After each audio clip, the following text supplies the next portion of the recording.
They told the people that Ra's power was infinite, that the sun god's light was eternal, unbroken, and absolute. Yet, behind the golden mask of the sun's warmth, there lingered a deeper fear, that Ra's strength was not his own. Priests preached that his brilliance alone kept chaos at bay, that without his daily journey across the sky, all life would wither into dust. They built temples in his honor, carved hymns into stone, and offered sacrifices to maintain the illusion of cosmic order. The priests whispered in secrecy that even the Creator could not hold the universe together unaided. But fear of divine wrath silenced such talk. So the world worshipped his radiance, blind to the shadows it concealed, blind to the truth that Ra's dominion depended not on light, but on locks. 9 invisible seals that bound creation itself. Before time was measured, Ra discovered that creation was not an act, but a containment. From the first dawn, when light pierced the waters of none, reality began to bleed. The gods who came after, Isis, Thoth, and Osiris, did not know that existence was fragile, held together by 9 sacred seals forged from the fragments of Ra's own essence. Each seal anchored a law: life, death, time, memory, form, decay, thought, balance, and oblivion. If one faltered, the universe would unravel into chaos once more. Ra hid them across realms, some buried in the underworld, others sealed within the stars. He swore never to speak of them, for even knowledge could summon dissolution. Those who came close, scribes, prophets, even gods, were erased from history, their names devoured by silence. The light of Ra was never his gift, it was his prison. Ra's brilliance was not divine generosity, it was surveillance. The sun's unblinking eye was a barrier, forever watching over the cracks in reality. Every sunrise renewed the seals. Every sunset tested their endurance. The rituals of the priests, the hymns of the faithful, all were echoes of a secret maintenance ritual, unknowingly feeding the locks that caged creation. Ra did not rule the universe, he sustained its illusion. His eternal flame burned not for glory but necessity, for if it dimmed even once, the first seal would fracture, and the void beneath would awaken, hungry and infinite. To keep the secret buried, Ra bound his children with ignorance. Thoth's knowledge was limited by divine decree. Isis's cunning was watched closely.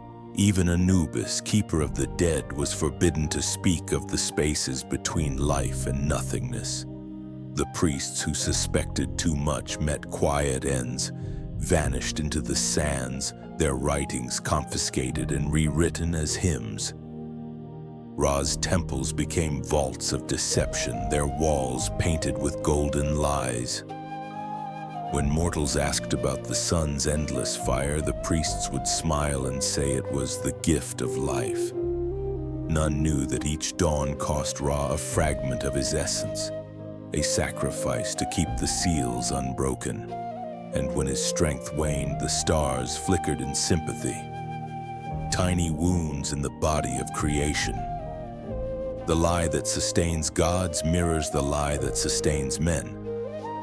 We too build temples of distraction to keep our own seals intact, our truths buried beneath rituals of survival. Like Ra, we fear the collapse of what we've created, clinging to illusions to protect ourselves from the void within. Every day we rise, pretending to be whole, feeding our inner sun so the cracks don't show. Yet deep down we know the order we live in is temporary. One moment of stillness, one failure to believe, and everything, our purpose, our memories, our meaning, could unravel. Perhaps this is why Ra's story still burns in us. It's not the tale of a god above, but a reflection of our struggle below. to hold the fragile seals of sanity, faith, and creation together while pretending we are unbreakable. When Ra first forged the 9, he sang them into existence, each note trembling through the void. The first seal birthed form, the skeleton of all matter. The second birthed time, motion without end. The third gave thought, consciousness bound to perception. The fourth birthed memory, continuity between deaths. The fifth was decay, a law ensuring balance. The sixth birthed life, a spark sustained by cycles. The seventh anchored death, an exit to maintain order. The eighth sealed balance itself, locking all opposites in eternal dance. And the ninth, the most sacred, sealed oblivion, the abyss that once tried to consume creation. Ra buried that last seal within his own heart. For ages it pulsed quietly beneath his light, unseen but essential.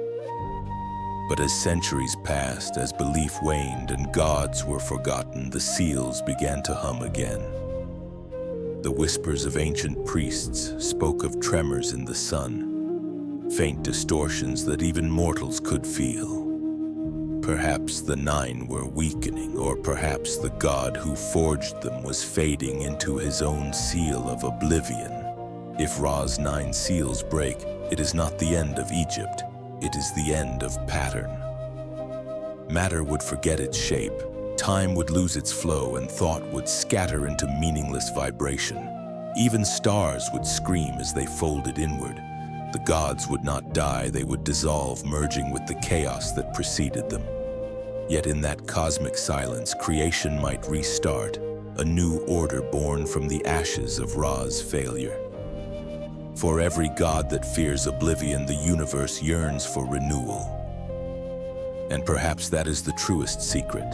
Ra was never meant to rule forever. His light was both shield and fuse, destined to burn until reality desired darkness once more. When Ra's heart faltered, the 9th seal cracked. The sun dimmed for 9 breaths, and every creature felt the tremor of unmaking. In that brief darkness, the void stirred, recognizing its forgotten shape. The priests wailed, the gods turned away.